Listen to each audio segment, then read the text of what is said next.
Assalamu alaikum. This is Sir Sibir Rahman. I'm a professional IELTS instructor, and Alhamdulillah, it has been 20 years. I have been offering my services as a language instructor all over the Pakistan, and it has been 16 years. I have been preparing students for IELTS examination, and it has been more than 3 years. I have been offering my online services all over the globe, especially Pakistan and UAE. So I welcome all of you in today's workshop. If you are going to appear in IELTS, if you are planning, if you have a paper next week, this session is gonna be very, very helpful and productive for all of you. I want all of you to listen to me very carefully and note every single thing which I am going to mention in today's class. Sir, I am preparing for IELTS listening. What should I do? Sir, मैं IELTS listening की तैयारी कर रहा हूँ, मुझे क्या करना चाहिए? What should I do first? एक सबसे पहले आप एक अच्छे हेडफोन खरीद ले अपने घर में. Sir, I already have. That's very good. Because you will practice listening part on headphone. Because you will be given headphones in examination hall.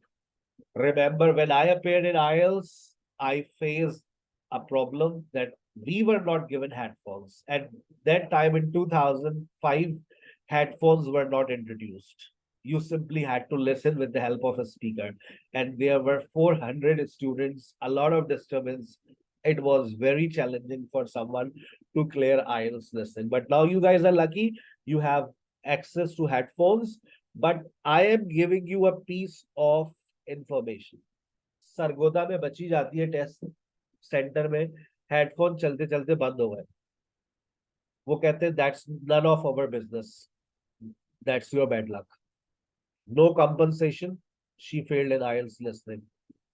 So you must check your test center first, whether your test center provides you everything and you have no problem, especially those who are living in small cities. No problem in Lahore, no problem in Islamabad, no problem in Karachi. Like Sargodha, Multan, Mandi Bahudin, Sakhar, Sialkot, Mirpur, such cities where students are less, so there may be some problems. So you must collect some reviews from your friends who are living in your city, who have already appeared in IELTS. Try to find. कोशिश करें अपने circle में, अपने शहर में ऐसे लोग तलाश करें जो आप अपेयर हो, उनसे एक रिव्यू जरूर ले लें. How was your examination? Any review, any kind of thing which you must mention here. So these things are very, very helpful for students, right? आगे चलते हैं. अच्छा, अब मैंने आपको एक बात बता दी. दूसरी बात, हेडफोन खरीद ले. सर, IELTS लिसनिंग में हमें सबसे ज्यादा प्रॉब्लम क्या आती है? बेटा, स्टेप 1 लिख लो अपने पास. Spellings. You need to improve your spellings first. आपको अपनी spellings को improve करना पड़ेगा. I have seen many students daily in my classroom. They normally catch the word, but they write wrong spellings. जवाब में था bear, लिखना था bear, उसने लिख दिया bear. लेकिन जो बेयर था वो BARE वाला बेयर था, उन्होंने लिख दिया BEAR. किसी ने लिख दिया BEER. तो यानी कि जो स्पेलिंग्स में प्रॉब्लम्स आती है, नोट कर लीजिएगा, होमोफोन्स. एक जैसे अल्फाज, स्पेलिंग डिफरेंट है, साउंड सिमिलर है.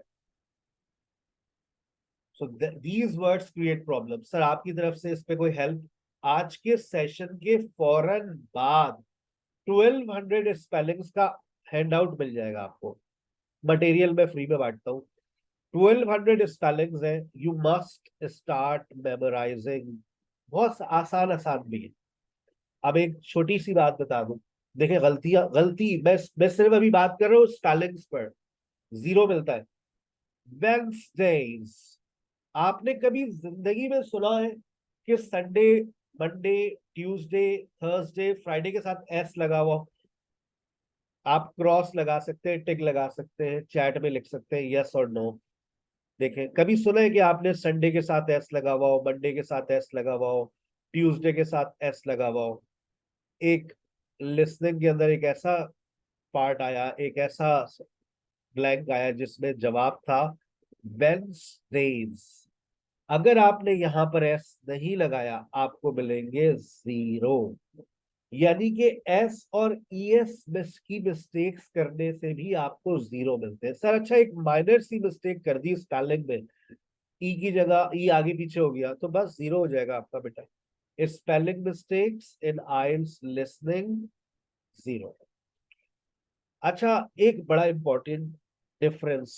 सर मैं कंप्यूटराइज आइल्स की तरफ जा रही हूँ, मैं कंप्यूटराइज आइल्स देना चाह रही हूँ। सर मैं पेपर बेस्ड आइल्स की तरफ जा रही हूँ, what is the difference? Is there any difference? एक बहुत बड़ा डिफरेंस है, और एक नेगेटिव साइड भी और एक पॉजिटिव साइड भी है। When you appear in IELTS listening paper based, you will be given 10 minutes by the end of your test, so you can transfer your answers into your answer sheet. But when you appear in IELTS computerized paper, you don't have to transfer your answers because you keep writing as while listening. आप सुनते रहते हैं और अपनी screen पर जो blanks होती है आपकी कंप्यूटर स्क्रीन पर, आप उसी में टाइप करते रहते हैं, और आखिर में पूरे 30 मिनट बाद आप सबमिट पे बटन दबाए ना दबाए ऑटोमेटिकली स्क्रीन डिसअपियर हो जाएगी, जो आपने लिखा है वो सबमिट हो जाएगा। और आपके पास कोई ऑप्शन नहीं होता आइल्स लिसनिंग के पेपर पे that you can write on a paper, और अगर होता भी है तो कंप्यूटराइज के अंदर फिजिबिलिटी नहीं बनती कि आप पेपर पे कुछ लिख सके। That's why what I consider IELTS listening is quite challenging in computerized method. हाँ, रीडिंग बहुत फिजिबल है। देखिए मैं पॉजिटिव साइड में बता दूं, रीडिंग और राइटिंग बहुत आसान हो जाती है। वर्ड काउंट आपके पास आ जाता है जब आप राइटिंग का पोर्शन अटेम्प्ट करते हैं। लेकिन अगर आप कीबोर्ड पर आपने पिछले 5 साल से 1 साल से टाइपिंग नहीं की है तो फिर आइल्स कंप्यूटराइज आपके लिए नहीं है। इसका एक पॉजिटिव साइड ये भी है कि आपको result within 4 to 5 days मिल जाता है। लेकिन इतनी जल्दी रिजल्ट ही क्या है भाई, आज आने दो आराम से 14 डेज में। दुआएं करो जब से अल्लाह से, ठीक है। मैंने सबसे पहली चीज आपको क्या याद करने के लिए कही है? स्पेलिंग्स। और कोई टेंशन नहीं, कान साफ होने चाहिए, हेडफोन्स का इस्तेमाल, और एक आदत बना लो। एक आदत, when you start IELTS preparation you must practice listening part every day। ये आदत पाकिस्तानी स्टूडेंट्स नहीं बनाते। हाँ भाई कर ली, प्रैक्टिस हो गई, समझ आ गया, कर लूंगी मैं। देखिए, आप एक बात को समझिए, आइल्स आपके लैंग्वेज का टेस्ट है, लैंग्वेज एक स्किल है, आपका लिसनिंग स्किल आपको रोजाना पॉलिश करना है। आप गोरे की जबान को समझने में आपको तकलीफ होगी, उसके एक्सेंट और उसकी स्पीड को लेकर। प्रॉब्लम लिख लें, एक्सेंट और उसकी स्पीड। अभी और भी प्रॉब्लम्स शेयर करूंगा कि आपको ड्यूरिंग द पेपर प्रॉब्लम्स क्या आती है, कहाँ देखें, कहाँ लिखें, आगे कहाँ पर नजर रखें, ये प्रॉब्लम भी। लेकिन जो सबसे बुनियादी प्रॉब्लम है स्पीड और एक्सेंट। कभी बोलने वाले दो होते हैं, कभी बोलने वाला एक होता है। तो that's a problem in IELTS listening paper. तो इसको किस तरह से टैकल करना है, मेरी एक बात, एडवाइस का एक डब्बा बना लीजिए, मेरी सारी एडवाइस लिखते रहे। पहली एडवाइस है स्पेलिंग याद करो। दूसरी एडवाइस है रोजाना 30 मिनट सुनो। Be an active listener for 30 minutes. मैंने नहीं कहा एक ही दिन के अंदर 3 घंटे बैठ के सुनो, नहीं, it's a overdose.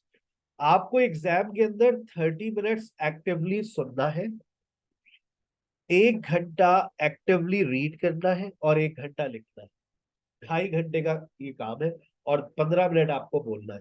So practice 30 minutes listening, not more than this. हाँ, आप ये कर सकते हैं 30 minutes in the morning, 30 minutes in the afternoon, 30 minutes at night, but never try listening more than 30 minutes.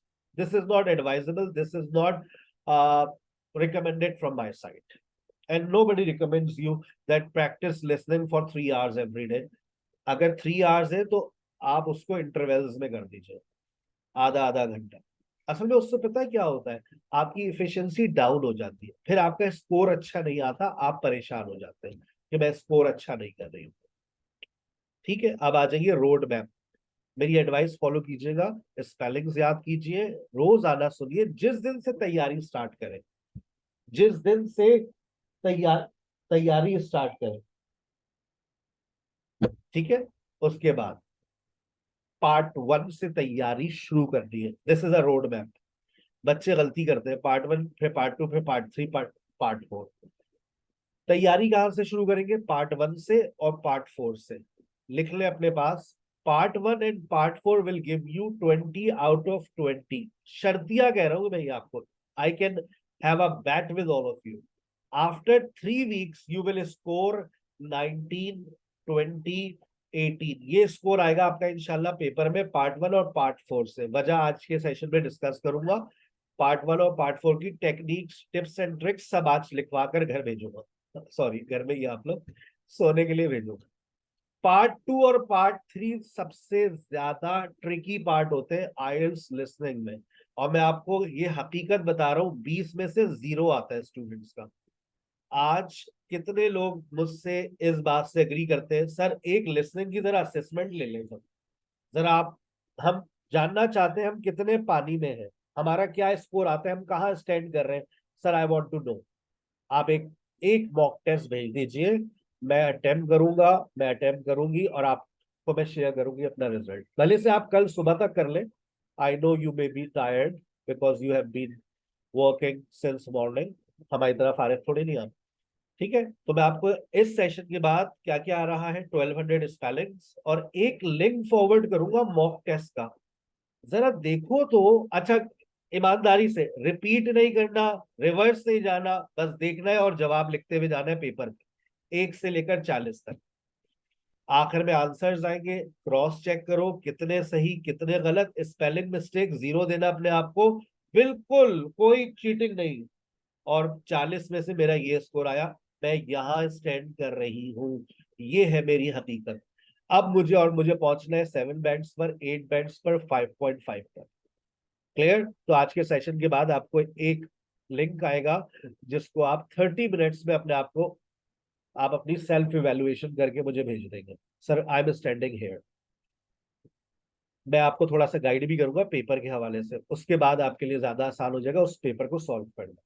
ये आपके स्क्रीन के ऊपर इस वक्त जो आ रहा है, ये आपका प्लान है। This is how you have to follow your plan. आप 4 वीक्स के अंदर अपनी तैयारी मुकम्मल कर लेते हैं, उसके बाद आप सिर्फ मॉक टेस्ट देंगे। मैं आपको पढ़ाता हूँ बुक 11 to 18, एक बोनस में है, उसको आप मैनेज करेंगे 7 दिन के अंदर ही। We don't have 8 days in a week. तो ये जो आपके पास प्लान आ रहा है, देखिए book 11 to 17, day 1, day 2, day 3, day 4, day 5, day 6, day 7। उसके बाद आप शिफ्ट कर जाइएगा पार्ट 4 पर। फर्स्ट 2 वीक्स में आप पार्ट 1 पार्ट 4 की तैयारी मुकम्मल करेंगे, then you will shift to part 2 then part 3। ये आपका सेल्फ स्टडी प्लान है। आप मेरे साथ जब प्रैक्टिस करेंगे, मैं हर हफ्ते एक बुक पढ़ाता हूँ, यानी कि 8 हफ्ते के सेशन के अंदर मैं 8 बुक्स मुकम्मल करवाता हूँ। ये आप अपनी स्क्रीन के ऊपर प्लान देख सकते हैं, ये वाला प्लान। अगर आप 8 वीक्स का सेशन मेरे साथ अवेल करते तो आप लोग नेक्स्ट वीक से, इसी वीक मैंने कल आप सबको इनवाइट किया हुआ है, कल मेरा लिसनिंग का सेशन है और मैं कल बुक 17, मैंने कह दिया था कल भी, मैंने आपको इनविटेशन दे दिया था, कल बुक 17 और अगले हफ्ते बुक 18। तो बुक 17 और 18 की लिसनिंग आप मेरे साथ करेंगे कल और अगले हफ्ते। कल मैंने आपको इनवाइट किया, मैं कल पढ़ाता हूँ पार्ट 1 और पार्ट 4। तो आज मैं क्योंकि बहुत अच्छी टिप्स एंड ट्रिक्स और गाइडलाइंस देने जा रहा हूँ पार्ट 1 और पार्ट 4 पर, कल का लाइव सेशन मेरे साथ लीजिएगा। मेरी रेगुलर क्लास होगी जो मेरे स्टूडेंट्स मेरे पास पढ़ रहे हैं उनके साथ ही मैं आपको इनवाइट कर रहा हूँ। ठीक है, ताकि आपको खुद एहसास हो जाए कि जब आप एक रियल क्लासरूम में होते हैं जूम पर, तो आपकी किस तरह से क्लास हो रही होती है। क्लियर। कल 17 के साथ हम फॉलो करेंगे, आज 17 और 18 को बहुत अच्छे से एक्सप्लेन भी कर दूंगा।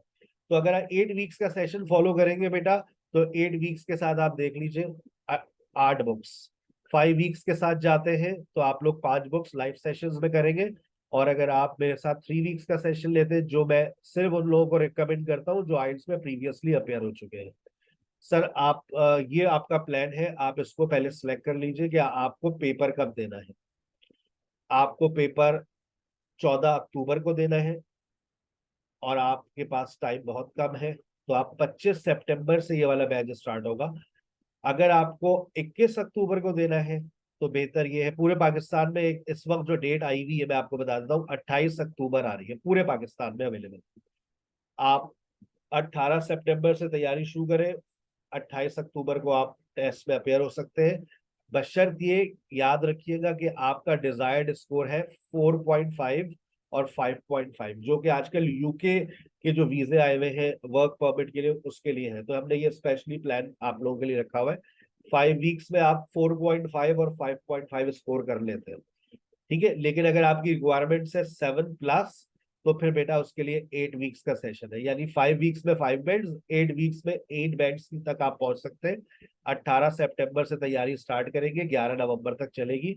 पूरे पाकिस्तान में जो डेट आ रही है वो तकरीबन 28 नवंबर, 14 नवंबर डेट अवेलेबल है, वो डेट्स आप यहाँ से देख सकते हैं।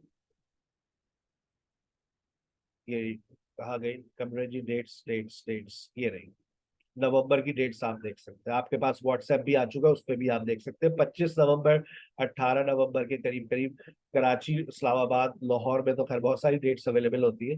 तो आप 18 नवंबर, 18, 18, 9, 25 नवंबर में अपेयर हो सकते हो। ठीक है बेटा, तो ये आपके पास प्लान मौजूद है, मैंने बता दिया। 3 वीक्स का प्लान उन स्टूडेंट्स के लिए है जो आइल्स में प्रीवियसली अपेयर हो चुके हैं। पैसों को देखकर अपने आप को बर्बाद मत करना, हो चुके हैं पिछले हफ्ते बच्चे बर्बाद। सर वो तो समझ ही नहीं आया कुछ, दोबारा जाओ 4,000 रुपये उनसे फिर लिए, फिर वो बड़ी मुश्किल से, उनको टाइम ही नहीं था उनके पास। तो बेहतर ये कि एक अच्छा फैसला करो ताकि तुम्हें परेशानी ना हो और हमें भी ना हो। क्योंकि 3 वीक्स के बाद एक्सटेंशन नहीं है, 5 वीक्स के बाद आप 8 वीक्स में एक्सटेंशन ले सकते हैं। आप 10,000 रुपये प्लस 1,000 एडमिशन फीस सबमिट करवाइए, 11,000 रुपये सबमिट करवाइए। बाद में आपको एहसास होता है नहीं यार मुझे तो 8 वीक्स का लेना चाहिए था, 2,000 रुपये और सबमिट करवा के 3 हफ्ते की एक्सटेंशन ले लीजिए। ठीक है। मैंने कल एक बहुत अच्छा सेशन रिकॉर्ड किया था, ओरिएंटेशन मैंने दी थी, उसको तफसील से सुन लीजिएगा। मैंने हर चीज का जवाब दे दिया। आज का जो मुद्दा चल रहा है वो आइल्स लिसनिंग है, और अब आपके सामने जो किताब आ रही है वो मोस्ट अपडेटेड बुक है आइल्स लिसनिंग की। और अब यहाँ से हमारी लर्निंग का आगाज होगा। मेरी एडवाइस को फॉलो कीजिएगा जो मैंने आपको बताई है, spellings and listen every day for 30 minutes. मैं बुक 11 to 18 पढ़ाता हूँ, ये आपके सामने मेरा मोस्ट अपडेटेड मटेरियल है जो आपके पास है, और जैसी क्लास खत्म होगी आपके पास भी आ जाएगा। ये है आपका सवाल, जिसमें सर ने आपको कह दिया है कि आपको 10 में से 10 मिलते हैं। पार्ट 1 में एक ही नौयत का सवाल आता है, fill in the blanks, fill in the blanks, fill in the blanks, fill in the blanks, fill in the blanks. यही फिल इन द ब्लैंक्स आपको कहां पर नजर आएगी, जब आप जाते हैं पार्ट 4 में। जब आप पार्ट 4 में जाते हैं, कमरे जी पार्ट 4 पे हमें ले जाइए, ये पार्ट 3 आ गया, पार्ट 2 आ गया, पार्ट 4। तो पार्ट 4 के अंदर भी आपको क्या नजर आएगी, पार्ट 4 के अंदर भी आपको फिल इन द ब्लैंक्स नजर आएगी, ये देखिएगा। पार्ट 4 के अंदर भी आपको फिल इन द ब्लैंक्स नजर आ रही है। तो fill in the blanks, fill in the blanks, fill in the blanks, fill in the blanks. Fill in the blanks की जो टिप्स एंड ट्रिक्स है वो एक ही है, जो मैं आपको अभी लिखवाऊंगा पार्ट 1 के लिए, उसी को आप फॉलो करेंगे पार्ट 4 में भी, लेकिन स्टार्ट लेना है पार्ट 1 से, और उसके बाद पार्ट 4 पे शिफ्ट होंगे। 2 हफ्ते, आज जो भी डेट है आप इसका फैसला कर ले, और आज से आप नियत कर ले मैंने पार्ट 1 और पार्ट 4 की तैयारी शुरू करनी है। With in 2 weeks you will be standing on 20 out of 20। लेकिन मेरी शर्त क्या है, रोजाना 30 मिनट्स प्रैक्टिस करनी है। रोजाना मेरे साथ तो 2 बुक्स करेंगे आप लोग, लेकिन रोजाना आपको खुद सेल्फ स्टडी प्लान के मुताबिक 30 मिनट्स सुनना है। आई बात समझ। अब पार्ट 1, अच्छा पार्ट 1 और पार्ट 4 के अंदर डिफरेंसेस क्या है। सिमिलैरिटी तो फिल इन द ब्लैंक्स है, डिफरेंसेस सुन लीजिएगा। पार्ट 1 जब आप स्टार्ट करते हैं तो उसमें आपको इस तरह से कहा जाता है, you have some time to look at question 1 to 5, यानी कि आपको 2 एपिसोड्स में सुनने को मिलेगा। Now listen and answer question 6 to 10। Okay, आसान है। लेकिन जब आप पार्ट 4 में जाते हैं, you will have no episodes, बस वो बोलेगा और बोलता ही रहेगा, और 31 से 40 तक आपको सुनना है और जवाब देना। एक और डिफरेंस, पार्ट 1 में 2 आवाजें आती है, it's a conversation between 2 people. Part 4 is a monologue, एक आवाज आएगी। पार्ट 1 ज्यादा आसान है, पार्ट 4 भी आसान है, लेकिन सबसे आसान पार्ट 1, फिर पार्ट 4, फिर पार्ट 2, और सबसे ज्यादा मुश्किल पार्ट 3। आइए पार्ट 2 पे चलते हैं, क्योंकि आज मैं पार्ट 2 और पार्ट 3 पे ज्यादा बात नहीं करूंगा। मैं पार्ट 1 और पार्ट 4 की टिप्स एंड ट्रिक्स लिखवाकर आपको 20 आउट ऑफ 20 पर ले आऊंगा। और अगर मैं 20 आउट ऑफ 20 पर लेकर आपको आता हूं, तो आपको पता होना चाहिए कि 20 आउट ऑफ 20 से आप कहां पर स्टैंड कर रहे होते हैं। ये देखिएगा, आइल्स लिसनिंग के अंदर अगर आपने 20 स्कोर कर लिया, मुबारक हो यूके वालों, यूके का वर्क परमिट वीजा मिल गया आपको 5.5 पर। अच्छा, मतलब ये आसान रास्ता है। वो खवातीन जो 10 साल से बिल्कुल चूल्हे के सामने थी, अब आ गई हमारे सामने, तो उनको मैंने एक शॉर्टकट दिया हुआ है लिसनिंग का, पार्ट 1 पार्ट 4 दिल लगा के दिमाग लगा के कर लो। मरे से भरे तुम 12 15 16 आ जाएंगे, और पार्ट 2 और पार्ट 3 से आप स्कोर कर लेंगे, आ जाएगा आपका 5.5 लिसनिंग में। That's not a problem, right. तो आप, लेकिन हमारा, हम जिस स्टाइल से पढ़ाते हैं आपको, मेरी अब आपसे जो उम्मीद है, विनती है, गुजारिश है, इल्तिजा है कि भाई ये वाला स्कोर चाहिए। 7.5 आ रहे हैं अल्हम्दुलिल्लाह हर बच्चे के, ये चाहिए भाई। 8, 8.5 और 9।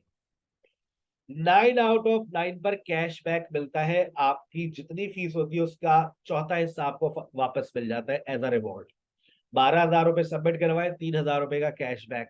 9 आउट ऑफ 9 रीडिंग में, 9 आउट ऑफ 9 कैशबैक, दोनों में आ गए 6,000 रुपए वापस।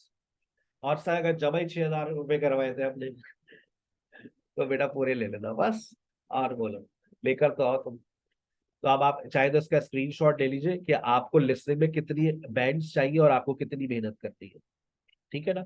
अब आपका टारगेट, अभी एक बच्चे का मैसेज आया, मुझे 8.5 चाहिए, तो भाई 8.5 का मतलब ये है कि आपके गलतियों की गुंजाइश सिर्फ 2 है।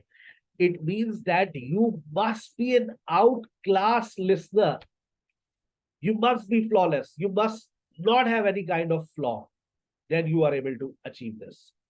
आइए अब जरा देखिए, मुश्किल चीजें देखते हैं। पार्ट 2 में क्या आता है? Sir, why are you saying that part 2 and part 3 are the most tricky one? They are the most tricky one. इसमें 3 तरह के सवाल आपको दिखेंगे पार्ट 2 में। देखिए, एमसीक्यूज ट्रिकी, बताऊं क्यों है? ए बी सी जो जो लिखा हुआ है, आप देखिएगा सब बोल देगा वो। ए बी और सी में जो लिखा हुआ है वो बोल देगा। आप सोच रहे थे शायद वो ए बोलेगा या बी या सी, वो तो सब बोल देता है। अब बच्चा ये सोच रहा था मैं क्या लिखूं। 14 और 15 देखिए, जो कुछ लिखा है सब बोलेगा। ये पार्ट 2 की क्वालिटी है, जो लिखा है सब बोल देगा। अब आप कहेंगे मैं क्या लिखूं, बस यही प्रॉब्लम है। और इधर आइए, इधर देखिए, सीधे हाथ पर सवाल। यहां पर जो कुछ लिखा हुआ है वो तो बोलेगा ही, और उसके बाद ये जितनी बातें लिखी हुई है ये नहीं बोलेगा। और जवाब यही है, आपको ए लिखना है, बी लिखना है, सी लिखना है, डी लिखना है। तो सर हमें कैसे पता चलेगा? सबसे ज्यादा वोकैबलरी की कमी आपको यहां पर एहसास होगा कि मेरी वोकैबलरी नहीं है। सबसे ज्यादा वोकैबलरी का सवाल यहां पर आता है, और ये आपके पेपर में 10 नंबर का सवाल आता है। पार्ट 2 में भी आता है, पार्ट 3 में भी आता है। और सबसे ज्यादा रोना धोना यहाँ बचता है, और सब एमसीक्यूज के अंदर बहुत रोना धोना बचता है। लेकिन और अभी और भी रोना धोना लगेगा। वो कब? जब देखें आप लोग अगला सवाल, सीधे हाथ की तरफ देखें, समझ ही नहीं आ रहा कर क्या रहा है वो, आपको मैप उठाकर दे दिया, बताइए स्कूल कहाँ पर है। हमें क्या पता भाई, अब बच्चे को ईस्ट वेस्ट नॉर्थ साउथ ही समझ नहीं आता, तो map is also a very challenging question. मैं कह रहा हूँ ना, जीरो आते हैं। मैंने देखा है असेसमेंट, अभी आप लेंगे, मुझे अपने पार्ट 1 पार्ट 2 पार्ट 3 पार्ट 4 सबका अलग अलग स्कोर भेजिएगा। आप देखिएगा, आप में से कुछ ऐसे पार्टिसिपेंट्स होंगे जो कहेंगे सर पार्ट 3 0, कुछ समझ नहीं आया, पार्ट 2 0 सर, कुछ समझ नहीं आया क्या बोला सर, लेकिन नहीं आपको समझ आया ब्लैंक छोड़ दें, उसके बाद आखिर में अपने स्कोर में देखें आप क्या आपने कितना स्कोर किया। नहीं समझ आया ना लिखे कुछ भी, तुक्का मत मारिएगा, नहीं समझ आया छोड़ दो, लेकिन पेपर में कुछ मत छोड़िएगा। ठीक है ना। चले, अब ये देखें एमसीक्यूज, पूरा पेपर एमसीक्यूज बेस्ड आ गया, जरूरी नहीं है कि सवाल के साथ कोई दूसरा सवाल भी आए। अब यहाँ पे एमसीक्यूज और मैचिंग इंफॉर्मेशन। अब यहाँ पर देखो 9, 9, 15 और 18 लिखा हुआ है, ये तीनों ऑप्शंस बोलेगा, 9 भी बोलेगा, 15 भी बोलेगा, 18 भी बोलेगा। Dark red, jet black, light green लिखो, वो तो सब बोल देगा। पार्ट 2 की क्वालिटी क्या बताई मैंने, जो लिखा है सब बोलेगा एमसीक्यूज में। और ये जो एक्टिविटीज यहाँ पर है, इसमें जो लिखा हुआ है सबके सिनोनिम्स बोलेगा। एक शॉपिंग का जबान से नहीं निकलेगा उसके शॉपिंग, ये बात याद रखना। That's why it's the most ट्रिकीएस्ट one.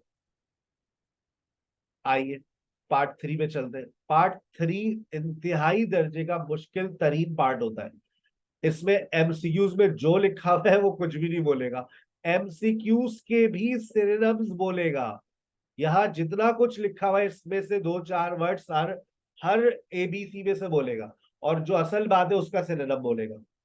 हाय अल्लाह, यानी कि एबीसी में से एक एक वर्ड उठाकर बोल देगा, वो आपको सुनाई दिया जाएगा, एरियाज, रियलाइज, कॉम्पिटेटिव, और लेकिन जो असल बात है उसका सिनोनिम बोलेगा। तो बच्चा कहता है भाई मैं क्या लिखूं, या तो कुछ बोल ही नहीं रहा है, ना ए बोला ना बी बोला ना सी बोला। तो फिर उसकी टेक्निक्स आपको हम एक्सप्लोर करेंगे। मैं थर्सडे को पार्ट 1 और पार्ट 4 करवाता हूँ, मैं फ्राइडे को पार्ट 2 करवाता हूँ, और सैटरडे को मैं पार्ट 3 करवाता हूँ। ये मेरा रूटीन होता है लिसनिंग की क्लास का, जो मेरी ऑफिशियल क्लासेस होती है। ठीक है। अब आप ये देखें, इसमें भी वो आ गया मैचिंग इन्फॉर्मेशन। कमेंट से ऊपर ये कमेंट्स जिस तरह से लिखे हुए, इन सब के सिनोनिम्स बोलेगा। पार्ट 3 में दो ही सवाल आते हैं, एमसीक्यूज और ये matching information. MCQs matching information, MCQs matching information, MCQs matching information. तो अगर तो बेटा आपकी रिक्वायरमेंट 5.5 है, तो आप अपना पहला टारगेट पार्ट 1 पार्ट 4 को बना ले कि उसी से आपको स्कोर मैक्सिमम करना है, तो आप 5.5 तो क्रॉस कर देंगे। लेकिन अगर आपके 8 बैंड्स है, रिक्वायरमेंट में 7 है, तो बेटा जानिए फिर आपको पार्ट 2 और पार्ट 3 को बहुत प्रैक्टिस करना पड़ेगा। ये 3 हफ्ते या 5 हफ्ते का गेम नहीं होता, ये 8 हफ्ते की मुसलसल प्रैक्टिस होती है। मैंने मुख्तलिफ आइल्स ट्रेनर्स को सुना है, 40 days to 60 days का टाइम पीरियड होता है to score IELTS, to score 8 और 9 बैंड्स इन आइल्स लिसनिंग। बहुत सारे लड़के आजकल अल्हम्दुलिल्लाह स्कोर करके आ रहे हैं 8.5 और 8 बैंड्स, वजह दे प्रैक्टिस एवरी डे। लेकिन हमारे यहाँ लोग नौकरियों में जा रहे हैं, बच्चे रो रहे हैं, घरेलू मसले मसाइल है, प्रैक्टिस का टाइम ही नहीं है, एडमिशन ले लेते हैं, प्रैक्टिस ही नहीं करते। तो भाई एडमिशन तो ले लीजिएगा, 9 से 11 क्लास होगी, लेकिन आपको अपना एक टाइम सेट करना है दोपहर में सुबह में, जिसमें आप प्रैक्टिस करेंगे। 2 घंटे आपके पास सेल्फ स्टडी के होने चाहिए आइल्स के साथ, रेगुलर सेशंस के साथ साथ। हमारी क्लासेस होती है मंडे ट्यूसडे वेडनेसडे 9 से 11, थर्सडे फ्राइडे सैटरडे 8 से 11। और जब आप मॉक टेस्ट के फेज में चले जाते हैं तो फिर आपकी क्लासेस हो जाती है 8 से 11। उसके अलावा 2 घंटे प्रैक्टिस के आपके पास होने चाहिए। ये नहीं कि संडे को करूंगी, बेटा घर की सफाई नहीं है, आइल्स की तैयारी है, तो लिसनिंग तो रोजाना करनी है। अच्छा चलो वैन में जब जा रही होगी, कॉलेज में जब लिसनिंग कर लूंगी, बेटा ऐसे इन्वायरमेंट में बैठ के लिसनिंग करनी है जहां आपको कोई डिस्टर्ब ना करे, चीजों को समझ सके, फोकस कर सके। ठीक है। चले आज वापस पार्ट 1 पे चलते हैं, और टिप्स एंड ट्रिक्स सीखते हैं, ताकि कल का जो मैंने आपको सेशन जिसमें मैं इनवाइट कर रहा हूं, मैं बुक 17 आपसे डिस्कस कर रहा हूँ, पार्ट 1 और पार्ट 4। आज मैं आपको गाइडलाइन दे रहा हूं ताकि कल के सेशन में आपको कोई कमी का एहसास ना हो कि ये क्या चल रहा है। ठीक है। चले लेट्स स्टार्ट। किसी को बोरियत हो रही है, दिल नहीं लग रहा, वो जाना चाहे जा सकता है, मुझे बुरा नहीं लगता। मेरा काम है पढ़ाना, मैं ऐसे ही पढ़ा रहा हूँ पिछले 3 साल से। ठीक है। आपका कोई भी सवाल हो चैट बॉक्स में आप लिख दीजिएगा, मैं by the end of the session उस सवाल का जवाब दे दूंगा। लिसनिंग से रिलेटेड होना चाहिए। इसके अलावा आपका कोई भी सवाल है, आप मेरे जिस नंबर से आपने व्हाट्सएप आपने मुझे किया, आप उस पर बिना झिझक व्हाट्सएप कर दीजिए, वॉइस नोट कर दीजिए लंबा सा। 11 बजे के बाद मैं कोई मैसेज का रिप्लाई नहीं करता हूँ। सुबह फजर के बाद से मेरे रिप्लाईज जाना शुरू हो जाते हैं, और आपको 10 बजे से पहले पहले मेरा आंसर मिल जाएगा।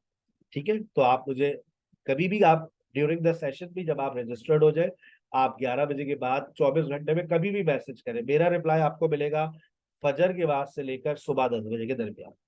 फिर 10 बजे से लेकर रात 11 बजे तक मैं पढ़ा रहा होता हूँ।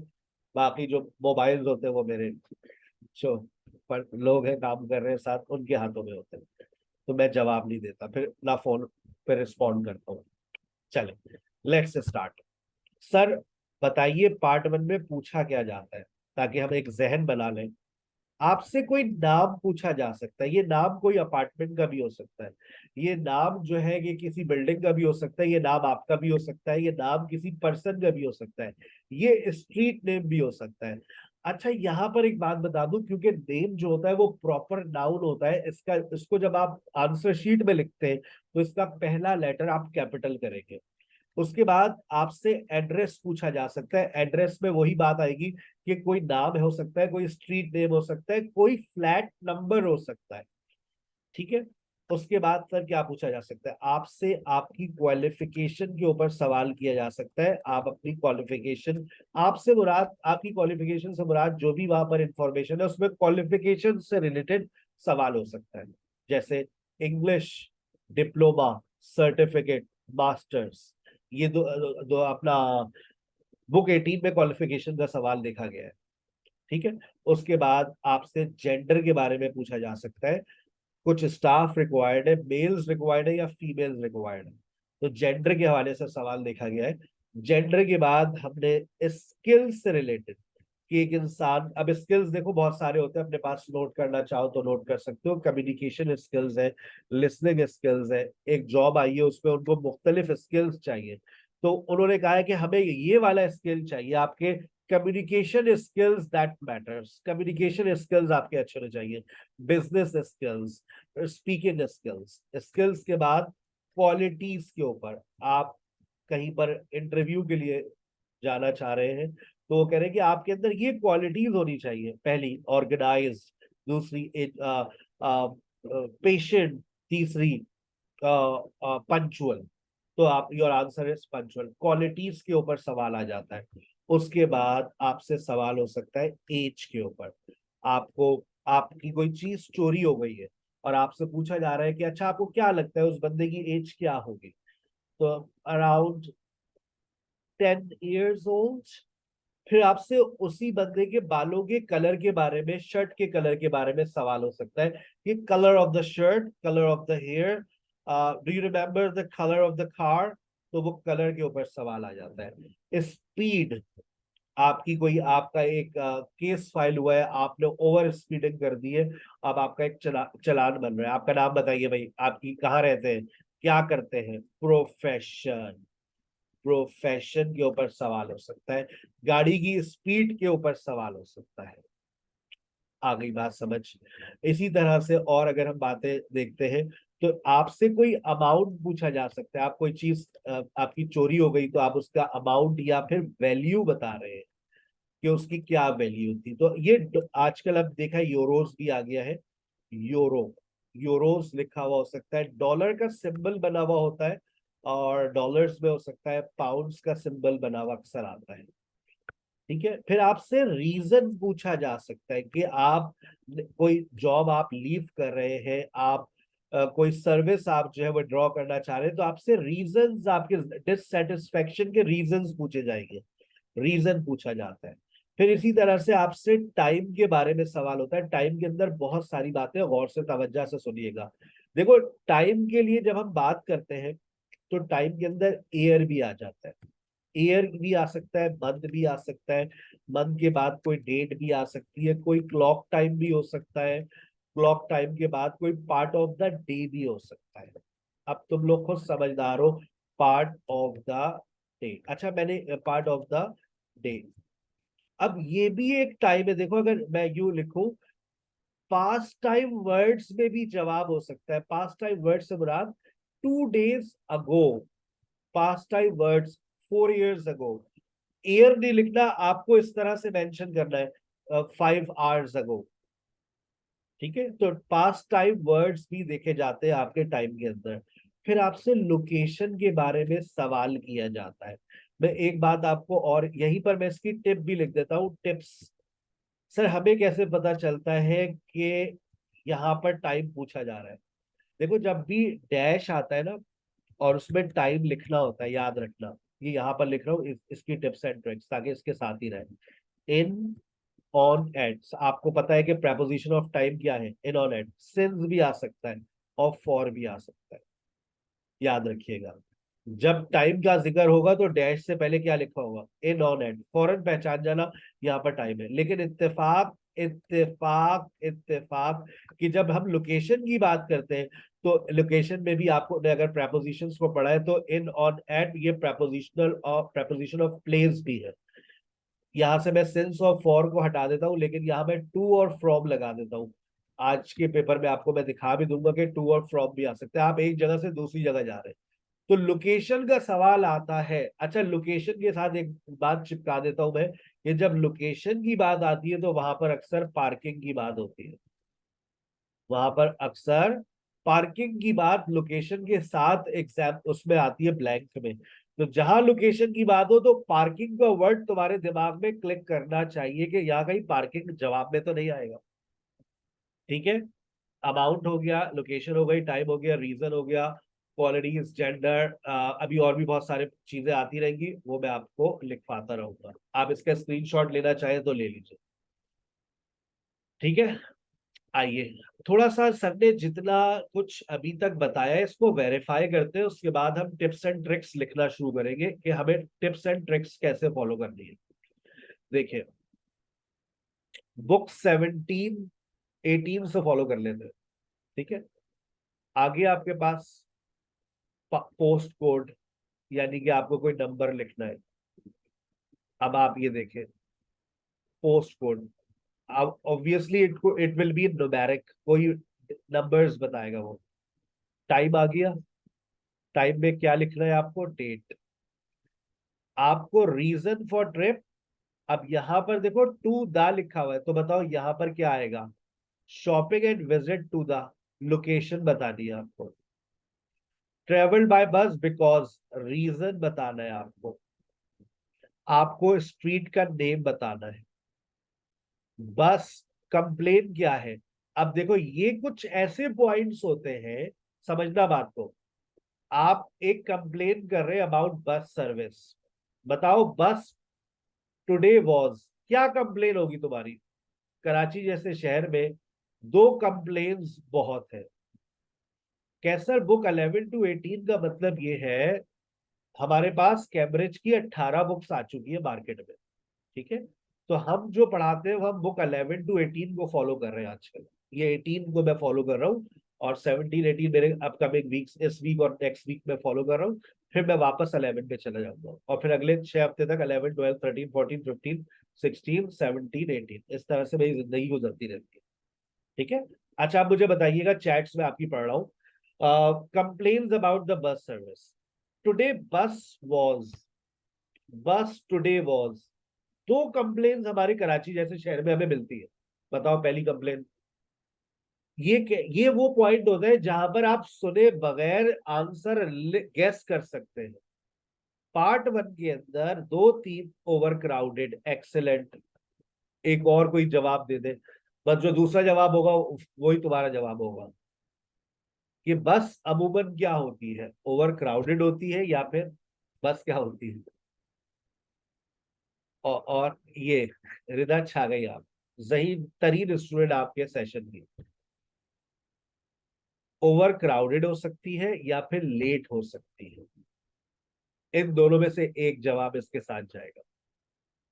Frequency of buses in the, अब देखो इन द, बताओ यहां पर क्या आएगा। अगर तुम्हें प्रेपोजिशन वाली मेरी टिप्स एंड ट्रिक्स याद है तो संडे आपसे कहा था इन, ऑन, एट। अगर तुम्हें प्रेपोजिशन ऑफ टाइम बहुत अच्छे से आते हैं तो तुम ये भी गैस कर लोगे दा लग रहा है, तो इन दा। तीन ऑप्शंस आ गए तुम्हारे पास, इन दा, इन दा, तीन ऑप्शंस खुल गए। टाइम लगाओ यहां पर, क्या क्या आ सकता है सुनने के बाद ही पता चलेगा, लेकिन तीन ऑप्शंस तुम्हारे दिमाग में आ चुके हैं। ये है जहानत, ये है इंटेलिजेंस, जो आपके अंदर बिल्टन होनी चाहिए, जो है नहीं। In the morning, in the evening, in the afternoon, इनमें से एक आएगा। ये कैसे पहचाना सर आपने? Frequency of buses in the time बता रहा है वो, इन द से मैंने पकड़ लिया। Goes to dash by car, आपको लोकेशन बता रहा है, गोस टू द लोकेशन बताना है, बिकॉज ऑफ द रीजन बताना है। जितने पॉइंट्स मैंने लिखवाए उनमें से आपके 9 के 9 पॉइंट्स यहां पर मैच हो गए। बाकी जो मैच नहीं हुआ, जैसे ये वाला लैक ऑफ, ये भी रीजन है, लेकिन एक और अभी टिप्स एंड ट्रिक्स लगवाऊंगा तो ये भी मैच होगा कि सर ने ये बात बताई थी। इधर देखो, टेस्ट 2 में नीचे आपसे अमाउंट पूछ रहा है, टर्म्स एंड कंडीशंस है, यहां पर आपसे लोकेशन स्ट्रीट का नाम पूछा जा रहा है। बाकी जो है वो आपको अभी जब आप टिप्स एंड ट्रिक्स लिखेंगे तो वहां से फॉलो करेंगे। Must have good qualification in, high standard of, qualification का सवाल। आओ कॉमन सेंस की बात करते हैं, देखते हैं कौन बच्चे मजीद intelligent.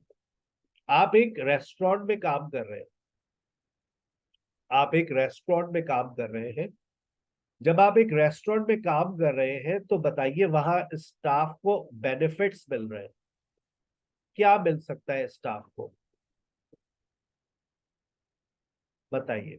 Dash provided for all staff, commission, benefits है, bonus, incentive, tips, meal, bonus, dash provided for all staff, accommodation, ये प्रमोशन, एक्सीलेंट, ये जहानत है। अच्छा, अगर आपकी देखें प्रोवाइडेड आफ्टर मिडनाइट, आज आपको 2 बज गए रात के, बताइए आपको क्या मिलेगी? बता दो ना। ओवर टाइम तो मिलेगा। एक और चीज है, रात को 2 बजे घर कैसे जाओगे? ट्रांसपोर्ट, एक्सेलेंट आंसर है ना, आप सही है बेटा।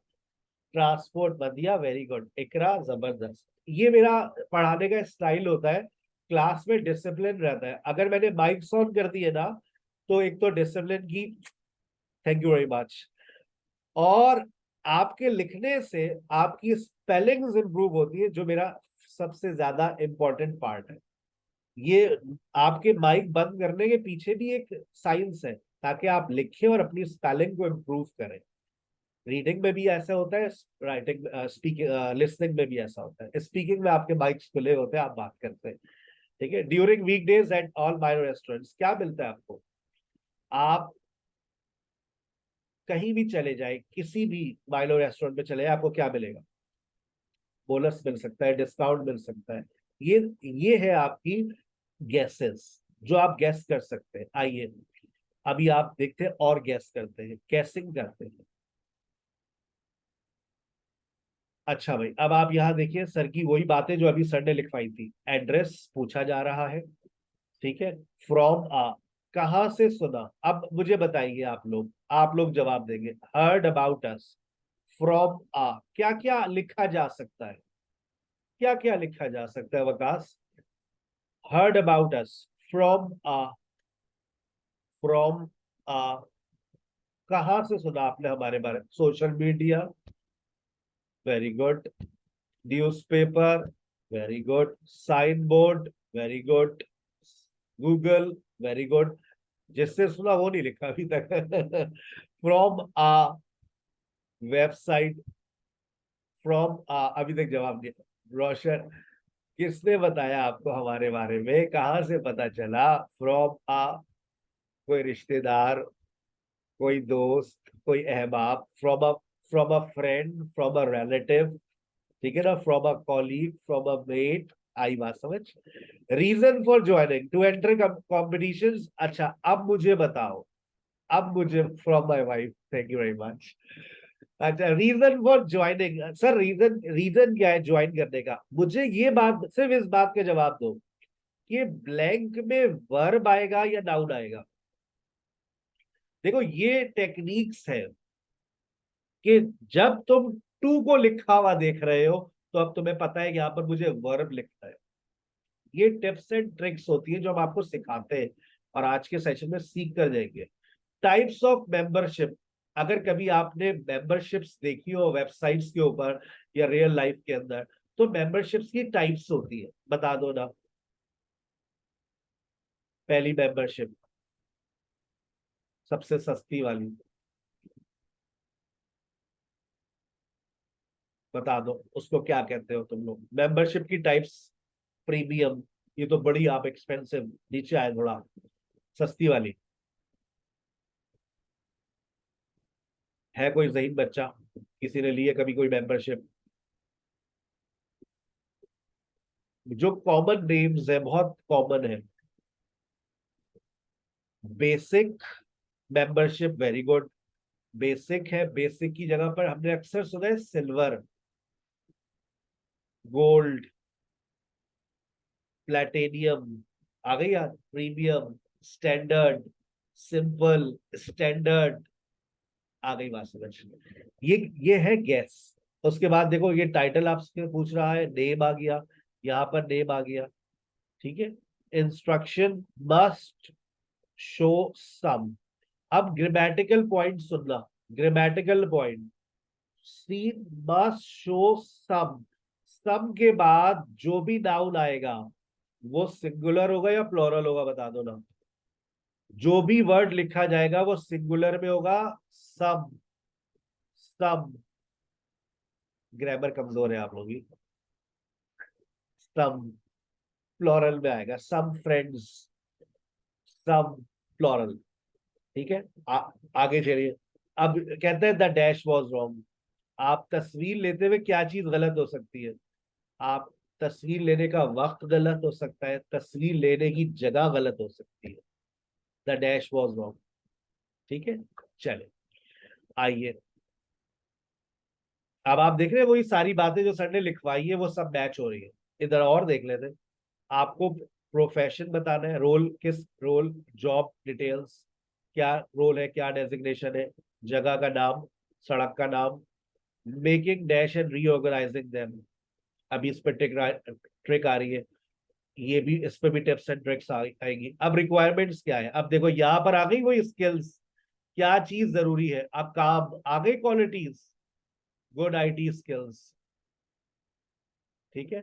उसके बाद अदर इंफॉर्मेशन, आ डैश जॉब। बताओ जॉब कितने तरह की होती है, जरा मुझे सोच समझ के बताना। जॉब्स कितनी तरह की होती है आजकल? जॉब दो तरह की होती है, remote, full time, very good, very good, house job, further opportunities में be available, online job, part time job, full time job, permanent job, temporary job. ये देखो ये वो नॉलेज है जो हमें बचपन से हमारे पास है। ये लैंग्वेज का टेस्ट नहीं है यार, मान लो मेरी बात। ये वो कॉम्बिनेशंस हैं जो हमारे दिमाग में बैठे हुए हैं, हमें बस उसको क्लिक करना है, ट्रिगर करना है कि यार ये जॉब कितने तरह की होती है। ये आपकी जहानत का टेस्ट है।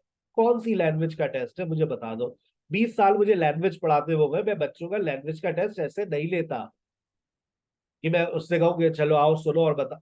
उसका लैंग्वेज का टेस्ट अलग होता है, उसको प्रेजेंट सिंपल की एक्सरसाइज दूंगा, लगाओ बेटा वर्ब, अब है उसका लैंग्वेज का टेस्ट। यहाँ क्या लिखोगे जल्दी से बताओ? कॉमन सेंस, 7:45 है तो आगे भी क्या आएगा? कोई ना कोई सर क्लॉक टाइम आएगा सर। और मैंने आपसे अभी एक बात की थी, देखो यहाँ पर क्या है, dash is available on site, बता दो ना, गैस कर लो आखिर में क्या आएगा, क्या चीज साइट पर अवेलेबल है। मैंने आपसे कहा था कि इस बात का ख्याल रखिएगा, ये अमूमन चिपका देते हैं। और वो क्या चीज है? Parking. Parking is available on site, जब आपको ये एड्रेस बता रहा है, टाइम बता रहा है और बातें बता रहा है। ट्रांसपोर्ट भी आ सकता है, transport is available on site, parking is available on site. कल आप जब मेरे साथ आएंगे तो हम ये वाला पेपर सॉल्व कर रहे होंगे। जब आप आएंगे तो मैं इसकी एक्सप्लेनेशन दूंगा आपको पहले, ठीक है, और उसके बाद फिर आप इसको स्टार्ट करेंगे। Then we will see that how much you score. कल का सेशन यहीं से शुरू होगा आप लोगों का। Got it? अब आइए जरा टिप्स एंड ट्रिक्स लिख लीजिए, वो मैं कल नहीं लिखवाऊंगा, मैं ऑलरेडी अपने स्टूडेंट्स को लिखवा चुका हूँ। तो आप लोग टिप्स एंड ट्रिक्स लिखिए, फिर छुट्टी। सॉरी मैंने आपसे आपका टाइम ज्यादा ले लिया, I am extremely sorry for that. Tips and tricks, देखो बेटा, ये जो आपके पास ब्लैंक्स आती है ना, ये ब्लैंक्स की टिप्स एंड ट्रिक्स दे रहा हूं। पार्ट 1 में भी चलेगी, पार्ट 4 में भी चलेगी। आपको ये देखना है कि ब्लैंक से पहले क्या लिखा हुआ है। जो भी वर्ड होगा, याद रखना, कभी भी वो लिखा नहीं दिया जाएगा। डैश से पहले वाला वर्ड हमेशा उसका सिनोनिम आपको नजर आएगा। यानी कि अगर वहां लैक ऑफ लिखा हुआ है तो वो लैक ऑफ नहीं बोलेगा, उसकी जगह कोई दूसरा फ्रेज बोलेगा। अगर डैश लिखा हुआ है और उसके बाद कोई सिनोनिम है, क्या है, वर्ड है, तो उसका सिनोनिम आ जाएगा। ये कंफर्म है। तो इस बात को जहन में रखना, तुम डैश से पहले जो भी चीज देखोगे कभी वो चीज तुम्हें नजर नहीं आएगी। लेकिन अगर तुम्हें आ या दा दिख जाए तो वो अपनी जगह पर रहते हैं। अगर एन दिख जाए तो वो अपनी जगह पर रहते हैं। अगर तुम्हें प्रेपोजिशन दिख जाए तो अपनी जगह पर रहता है। अगर तुम्हें प्रेपोजिशन और आर्टिकल दिख जाए तो तुम्हारी चांदी हो जाएगी, क्योंकि वो कभी भी अपनी जगह नहीं छोड़ते। ग्रामेटिकली मुमकिन ही नहीं है कि आप इसको चेंज कर दें। अगर लिखा हुआ है इन दा, तो अब वो इन दा बोलेगा, वो लाजमी बोलेगा। अगर लिखा हुआ है एन डैश से पहले, तो वो एन बोलेगा और आप फौरन पकड़ सकते हैं कि इसने एन बोला और एन के फौरन बाद क्या बोला।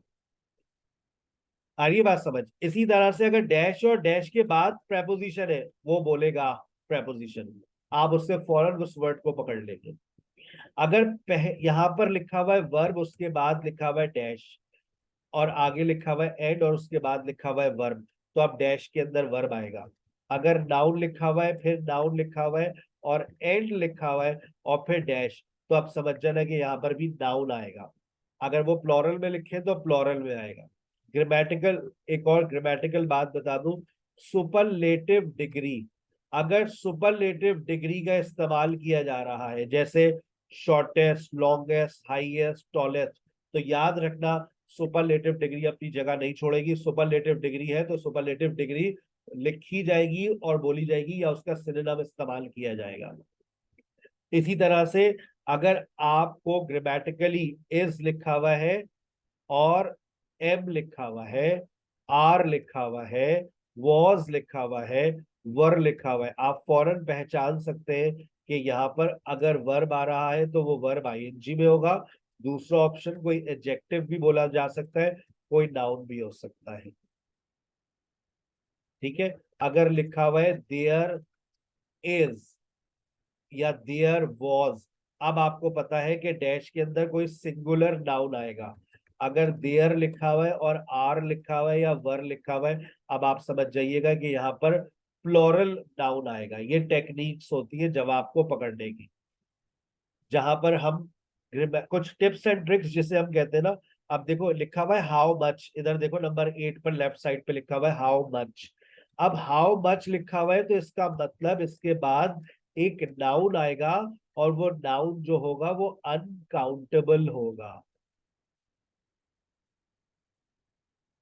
आई बात समझ? अगर यहाँ पर हाउ मैनी होता तो हाउ मैनी के बाद यहाँ पर काउंटेबल नाउन होता, काउंटेबल नाउन, और वो किस में होता? वो होता प्लॉरल में। याद रखिएगा, ये होती है टिप्स एंड ट्रिक्स। जिसको हम फॉलो करते हैं फिल इन द ब्लैंक्स में। आई बात समझ? इसका स्क्रीनशॉट ले लीजिए, आप देखिएगा इसको, ये कितने आपके लिए फायदेमंद रहेगी। अब आप देखिए, आइए हम इसको फॉलो करते हैं। दा लिखा हुआ है नंबर 7 पर, आप नंबर 9 पर देखिए ऑन दा लिखा हुआ है, आप देखिए नंबर 10 में द डैश अवेलेबल। तो ये जो दा, ऑन दा और दा लिखा है, ये अपनी जगह लिखे रहेंगे, और जब आप सुनेंगे तो ये बोलेगा। ये आप कल के सेशन में क्रॉस चेक कर सकते हैं। वक्त बहुत हो गया है। कल आप सबको मैंने इनवाइट किया है, जो मेरी इस वक्त बात सुन रहे हैं, वो कल का सेशन लाजमी लीजिएगा। कल पार्ट 1 और पार्ट 4 को हम सुनेंगे। आपके पास एक अच्छे से हेडफोन होने चाहिए ताकि आपको ड्यूरिंग द सेशन आवाज अच्छी आए। लेकिन फिर भी मैं आपको एक बात बता दूं, आपको HD क्वालिटी जूम के ऊपर नहीं मिलेगी। आपको HD क्वालिटी मिलती है जब आप आपसे वो लिंक शेयर कर देते हैं, तो आप उसको घर में बैठ के जो सेल्फ प्रैक्टिस करते हैं, दैट्स वेरी इंपॉर्टेंट। तो मेरे लिसनिंग के सेशन में सबसे इंपॉर्टेंट पार्ट ये होता है, जो सर आपको हर बुक से रिलेटेड टिप्स एंड ट्रिक्स बता रहे होते हैं। जैसे कल 17 पार्ट 1, इसके अंदर छुपी हुई टिप्स एंड ट्रिक्स मैं आपसे कल के सेशन में शेयर करूंगा। जैसे यहां पर लिखा हुआ है, फॉर एग्जाम्पल लिखा हुआ है डज नॉट हैव। अगर नेगेटिव सेंटेंस लिखा हुआ है तो याद रखना कोई नेगेटिव वर्ड जरूर बोला जाएगा। वहां लिखा हुआ है नो, तो कोई ना कोई नेगेटिव बात की जाएगी। आप फौरन क्लिक कर जाएंगे, सर इसने ये बात कही। तो कल का सेशन बिल्कुल यहीं से स्टार्ट लेंगे, अपना बहुत ख्याल रखिएगा। अगर आप 18 सितंबर से अपनी तैयारी का बाकायदा तौर पे आगाज करना चाह रहे हैं, मैंने आपसे शेड्यूल शेयर कर दिए हैं, ये आपका शेड्यूल है तैयारी का। आप सैटरडे तक अपनी फीस सबमिट करवा सकते हैं, 11,000 या फिर 13,000, 5 वीक्स के लिए या 8 वीक्स के लिए। और अगर आपको लगता है कि नहीं, मैंने अभी भी सेशंस को और ऑब्जर्व करना करते रहिए, सीट्स मेरी फुल हो जाती हैं, हाउस फुल हो जाते हैं हर सैटरडे को। जैसे 11 सितंबर के हाउस फुल हो गए थे, मैंने मंडे को माजरत की थी आप लोगों से सेशन के लिए। तो इसी तरह से पूरा पाकिस्तान राब्ते में होता है। आज भी 100-150 लोगों ने राब्ता किया, कल भी 100-150 लोग राब्ता करेंगे, और फिर वो भी हमारे सेशन में का हिस्सा बनेंगे। लेकिन याद रखें, हम एक सेशन के अंदर सिर्फ 30 स्टूडेंट्स को एक्सेप्ट करते हैं, 15 जनरल के और 15 एकेडमिक के। तो कहीं देर ना हो जाए, पेमेंट मेथड आपके सामने, इसके अलावा किसी पेमेंट मेथड को फॉलो मत कीजिएगा, यही आपका पेमेंट मेथड है। इसका स्क्रीनशॉट ले लीजिए। अपना बहुत ख्याल रखिएगा। इंशाल्लाह see you in the next session live on Zoom at 10:15। अस्सलाम वालेकुम व रहमतुल्लाहि व बरकातुहू।